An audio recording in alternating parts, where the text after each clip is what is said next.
नमस्कार, मैं हूं प्रोफेसर राजेंद्र प्रसाद पांडे। आज की चर्चा का विषय है अनुवाद के मुद्दे। मुद्दा है रूपांतरण के रूप में अनुवाद। Today we are going to discuss on issues of translation with a special reference to translation and adaptation. अनुवाद के मुद्दों की श्रृंखला में आज हम चर्चा कर रहे हैं रूपांतरण के रूप में अनुवाद, ट्रांसलेशन एंड एडेप्टेशन। चर्चा के प्रमुख बिंदु हैं यानी एडेप्टेशन का अभिप्राय। दूसरा बिंदु होगा रोमन याकोब्सन की मान्यताएं और रूपांतरण। तीसरा बिंदु होगा सिनेमा का रूपांतरण। चौथा बिंदु होगा कथा साहित्य का रूपांतरण और पांचवा बिंदु होगा नाटक का रूपांतरण। तो चर्चा शुरू करते हैं। Translation as adaptation. चर्चा का बिंदु है रूपांतरण के रूप में अनुवाद। और जब हम कहते हैं रूपांतरण के रूप में अनुवाद तो हम रूपांतरण से क्या समझते हैं? रूपांतरण से हमारा अभिप्राय है रूप का अंतरण, एडेप्टेशन। अब ये कभी कभी अनुपयुक्त लगता है कि क्या सचमुच एडेप्टेशन रूपांतरण के लिए प्रयुक्त होना चाहिए? तो ये भावपरक अर्थ लिया गया है।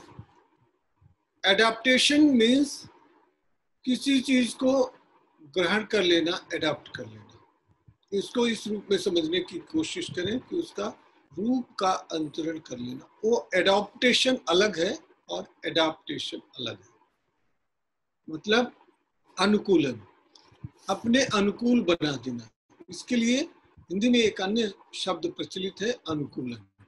ये अनुकूलन कैसे संभव होता है? अनुकूलन तब संभव होता है जब हम उसके रूप को, उसके ढांचों को बदल देते हैं। इसीलिए हम ट्रांसफॉर्मेशन ज्यादा उपयुक्त समझते हैं और उसी अर्थ में हम इसको हिंदी में रूपांतरण कहना चाहेंगे। तो एडेप्टेशन क्या है? एडेप्टेशन ट्रांसलेशन के रूप में। इसका अर्थ ये है कि ट्रांसलेशन से भिन्न नहीं है एडेप्टेशन। एडेप्टेशन को इस रूप में हम समझने की कोशिश करें कि जब हम किसी भी विजुअल को वर्ड में या वर्ड को विजुअल में बदल लें, ये भी एक तरह का एडेप्टेशन है। तो हम चर्चा करते हैं कि एडेप्टेशन के कौन कौन से रूप हो सकते हैं। तो एडेप्टेशन के जो विभिन्न रूप हो सकते हैं उन पर हम ध्यान केंद्रित करते हैं।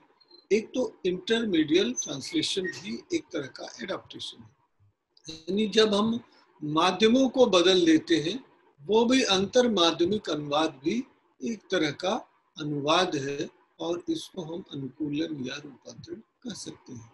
ये किस रूप में कहेंगे, इसको समझने के लिए हम फिर से ध्यान केंद्रित करें कि जब हम एडेप्टेशन कहते हैं तो हम ये मानते हैं कि मूलतः उसका स्वरूप थोड़ा वही नहीं है जो अनुवाद में है। मतलब कि ये केवल टेक्स्ट टू टेक्स्ट ट्रांसफर नहीं है, बल्कि और कुछ है। कैसे है? या तो उसका जॉनर बदलता है, या तो उसका फॉर्म बदलता है, या कंटेंट बदलता है। तो क्या अनुवाद में नहीं बदलता है? ट्रांसलेशन में नहीं बदलता है? ट्रांसलेशन में भी बदलता है, लेकिन कम से कम जॉनर या फॉर्म नहीं बदलता है। तभी तो हम उसको ट्रांसलेशन कहते हैं।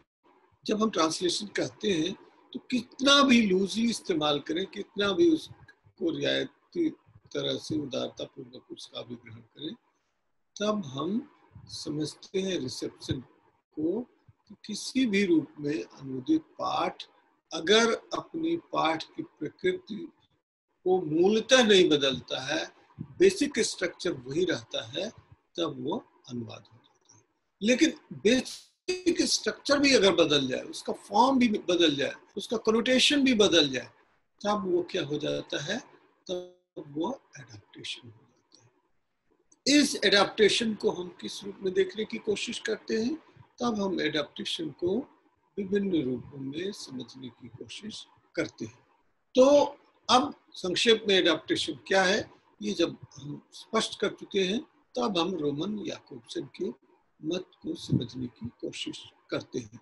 रोमन याकोब्सन मूलतः लिंग्विस्टिक थिंकर ऑफ ट्रांसलेशन रहे हैं, मतलब कि मूलतः भाषा वैज्ञानिक दृष्टि से ही उन्होंने अनुवाद को समझने की कोशिश की है। लेकिन तब क्या ये समझा जाए कि क्या उन्होंने केवल और केवल भाषा विज्ञान की दृष्टि से समझने की कोशिश की है, तो शायद उनके साथ अन्याय होगा। तो उन्होंने अनुवाद को 3 कोटियों में बांटने की कोशिश की। क्या?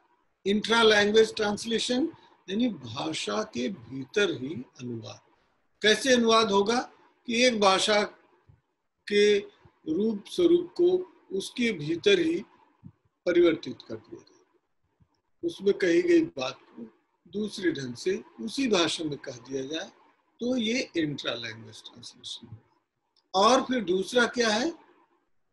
इंटर लैंग्वेज ट्रांसलेशन, अंतरभाषी अनुवाद। पहला अंतःभाषी अनुवाद, यानी with in the language, in the same language, if one text is translated in another form in the same language, that can be called intra-language translation.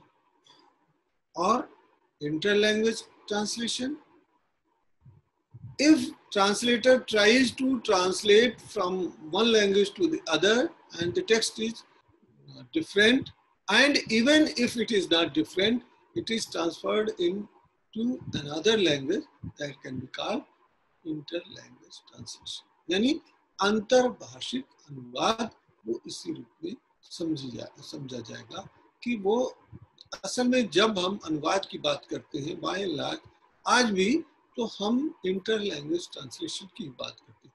एक भाषा से दूसरी भाषा में किए जाने वाले कार्य को अनुवाद कहते हैं।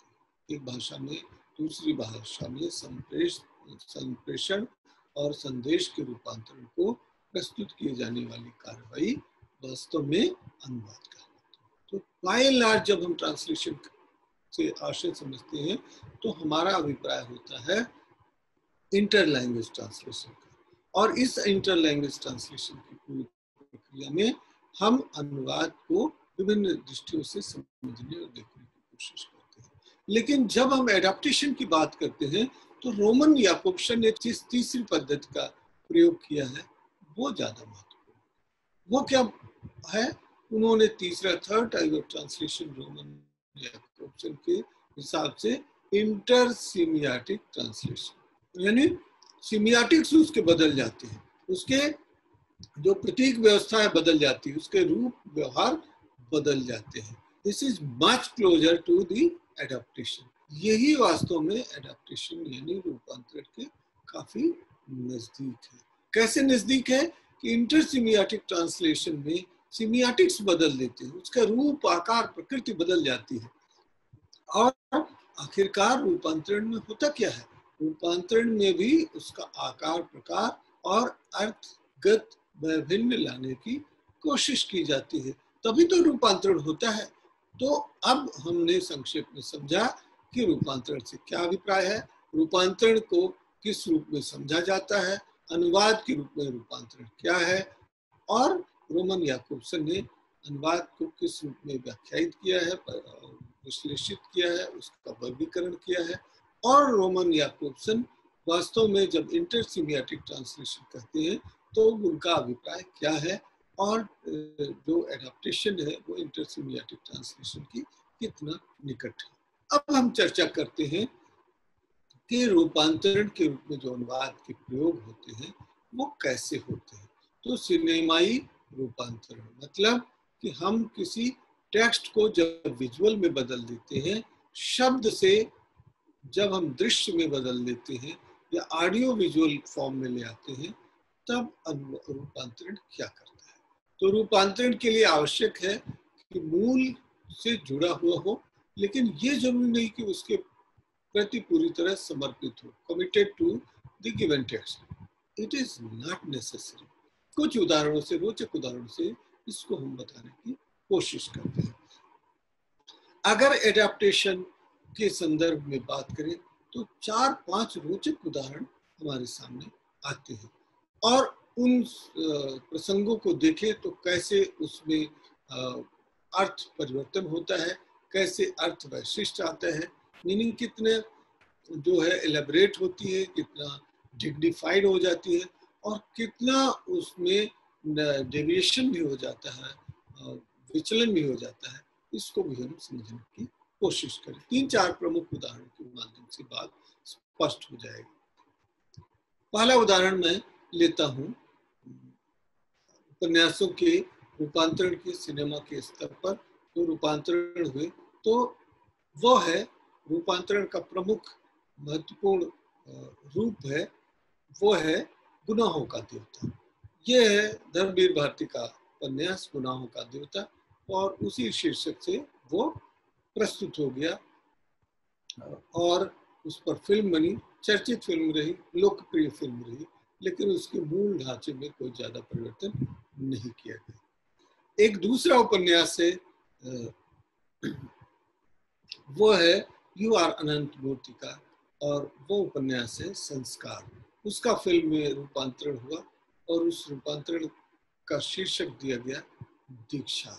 वो थोड़ा परिवर्तन हो गया, लेकिन इसके बावजूद मूल पाठ से ज्यादा विचलन नहीं हुआ।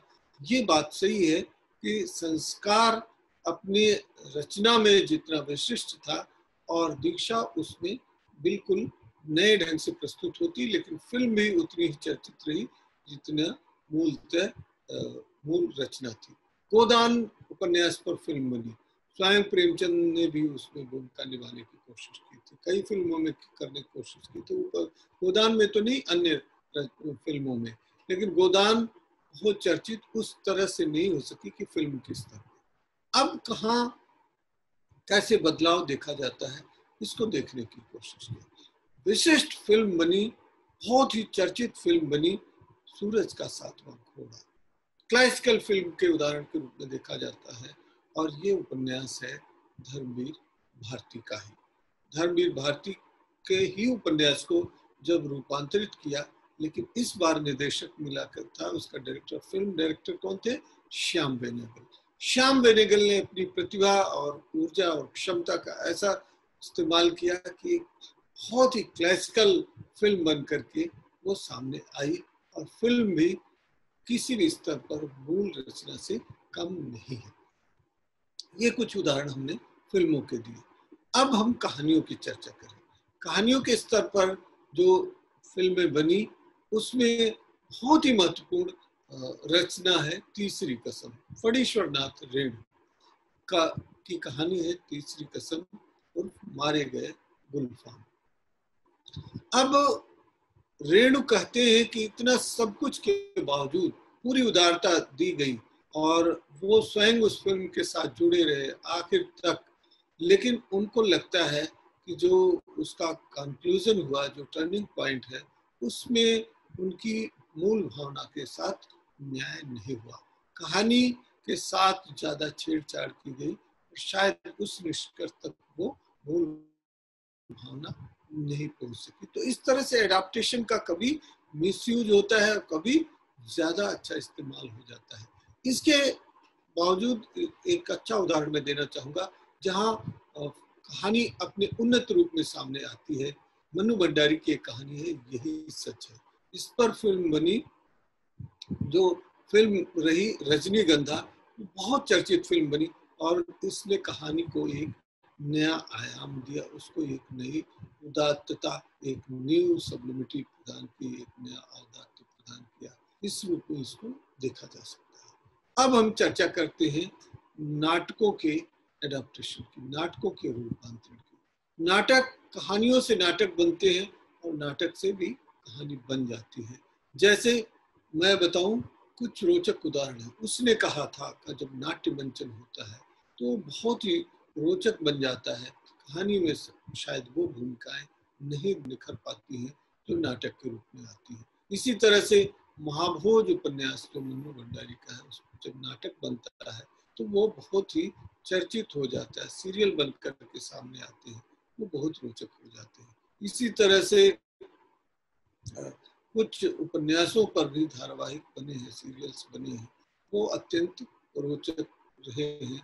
जैसे मैला आंचल, मैला आंचल उपन्यास फणेश्वर नाथ रेणु का ही है, और उस पर जो धारावाहिक दृश्य के रूप में जो सीरियल्स बने, वो ज्यादा रोचक, ज्यादा आकर्षक बने और लोगों को आकर्षित करते रहे।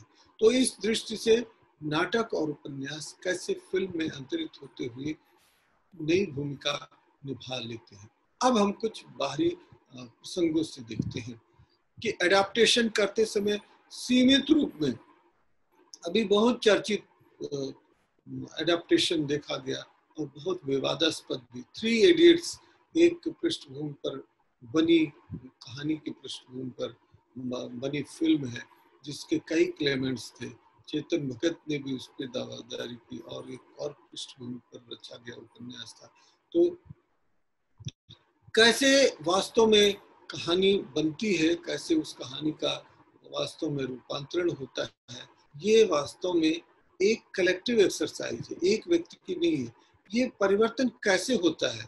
असल में जब रचना होती है वो एक व्यक्ति का कार्य बन करके रह जाता है, लेकिन जब रूपांतरण होता है तो वो सामूहिक बोध की विधा बन जाती है, वो कलेक्टिव विजडम उसमें सामने आता है। और कई जब when number of minds are indulged into any kind of practice, that gets the best result। लेकिन इसके विपरीत भी हो जाता है, वो मूल से इतना अलग हो जाता है कि लगता है कि इसमें कुछ बचा ही नहीं है, कितना तत्व बचा है। कई बार इतनी फिल्टरिंग हो जाती है कि असल में उसका जो सार तत्व है वो खत्म हो जाता है। तो इस एडेप्टेशन की प्रक्रिया में अनुवाद करते समय अनुवादक की जो भूमिका है, यानी एडेप्टर एज ट्रांसलेटर, जब ये अपना कार्य व्यवहार करे तो थोड़ा ये भी सोचना चाहिए कि रचना तो कहीं से कहीं निर्मित हुई है, मतलब चेक एंड बैलेंसिंग यहाँ बहुत ज्यादा जरूरी है। और जब तक इसमें संतुलन नहीं बनाया जाएगा तब तक इसमें कठिनाई बढ़ती जाती है। अब हम आते हैं कि उसी विधा में रूपांतरण के लिए क्या है कि दृश्य से श्रव्य में, शब्द से दृश्य में भी रूपांतरण संभव है, और किसी दृश्यात्मक प्रस्तुति के आधार पर कोई जो है शाब्दिक कृति निर्मित हो सकती है, किसी फिल्म के आधार पर कोई कहानी बनाई जा सकती है, किसी कहानी के आधार पर कोई फिल्म बनाया जा सकता है। मीडिया में इस एडेप्टेशन का इतना इस्तेमाल होता है, इतना प्रयोग होता है कि पता ही नहीं चलता कि अनुवाद कहाँ छूट गया, अनुवाद कहाँ जुड़ गया। तो ये लॉस एंड गेन जो ट्रांसलेशन में होता है, क्या जुड़ता है क्या घटता है, इसको भी समझने की जरूरत है। लेकिन इस पूरी रूपांतरण की प्रक्रिया में हमें ये भी देखना है कि वास्तव में अनुवाद दिखे, रूपांतरण में सिर्फ रूप ही नहीं बदल जाता। खासतौर से आप विज्ञापनों के संदर्भ में देखें तो इतना विजडम इस्तेमाल किया जाता है कि मूल तो उसमें रहता ही है ना, शब्द बिल्कुल अदृश्य हो जाता है, दृश्य ही दृश्य प्रमुख बन जाते हैं। ये भी ध्यान में रखने की जरूरत है कि जब किसी पाठ का रूपांतरण किया जाए, उसका एडेप्टेशन किया जाए, तो ये देखा जाए कि कितना न्याय हुआ है, कितना अन्याय हुआ है, क्या मूल के प्रति थोड़ी भी निष्ठा बची है, क्या रूपांतरणकार को इतनी छूट मिलनी चाहिए कि वो शब्द की जो शक्ति है उसके सारे जो निहितार्थ है उसको किनारे कर दे। और इसके विपरीत दूसरे स्तर पर हम ये भी देखें कि क्या रूपांतरण में कोई छूट मिलनी भी चाहिए या नहीं छूट मिलनी चाहिए। इन दोनों के बीच में संतुलन की आवश्यकता है, इन मुद्दों को भी समझने की जरूरत है।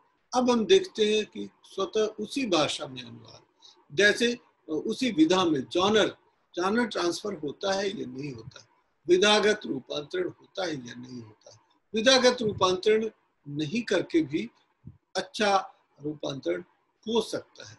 जैसे मैं एक उदाहरण देना चाहता हूँ, वो रोचक उदाहरण है मधुशाला का।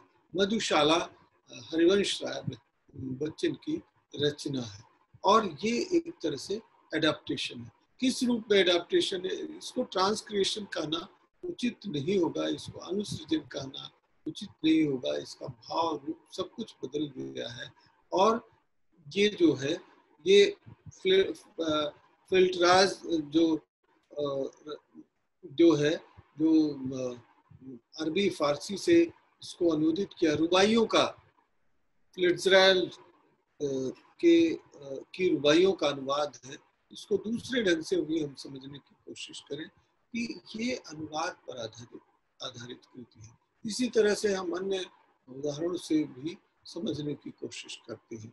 अन्य उदाहरण क्या है कि जब हम कोई रचना लेते हैं तो वो कितना उसी रूप में बनता है, कितना वो अलग हो जाता है। स्वयं रविन्द्रनाथ टैगोर का उदाहरण देते हुए मैं बताना चाहूँगा कि उनका जो उन्होंने जो रचना गीतांजलि की, उस गीतांजलि का जब अंग्रेजी अनुवाद प्रस्तुत किया तो गीतांजलि से वो पूरी तरह से भिन्न हो गया था। और बहुत से लोग, सुजीत मुखर्जी तो कहते हैं कि ट्रांसलेशन है परजरी, ये एक तरह की झूठी गवाही है, यानी उसमें मूल के प्रति वह निष्ठा नहीं रखी गई जो रखी जानी चाहिए थी। तब हमें क्या करना चाहिए कि विधागत परिवर्तन हो या रूपगत परिवर्तन हो या माध्यमगत परिवर्तन हो, इन सब के संदर्भ में जब हम एडाप्टेशन की बात करें तो हम देखें कि कितनी छूट रूपांतरकार ने ली है और क्या वो रूपांतरकार छूट लेना चाहिए उसको या नहीं चाहिए, कितनी वो रियायत ले सकता है, कितनी रियायत नहीं ले सकता है। इन सभी बिंदुओं पर अगर हम ध्यान देंगे तभी शायद हम रूपांतरण के संदर्भ में सही ढंग से समझ सकेंगे।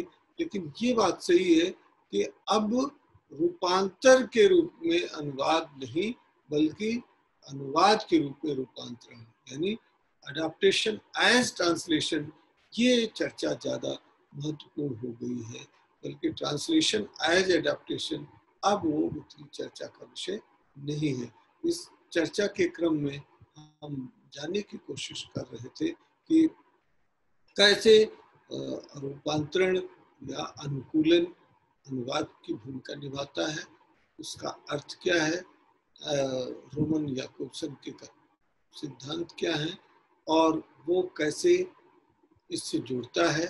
इसके अतिरिक्त फिर सिनेमा में रूपांतरण हमने बताने की कोशिश की, कथा साहित्य का रूपांतरण, फिर हमने नाटकों के रूपांतरण की चर्चा की और फिर हमने कहानियों के रूपांतरण की चर्चा की और संक्षेप में हमने बताने की कोशिश की कि उसी विधा में कैसे रूपांतरण संभव हो पाता है एक ही विधा में। तो विधागत वैशिष्ट और विधागत अंतरण, इन सब को भी समझने की हमें कोशिश करनी चाहिए। चर्चा आज की यही संपन्न करते हैं, फिर हम चर्चा में मिलेंगे। धन्यवाद।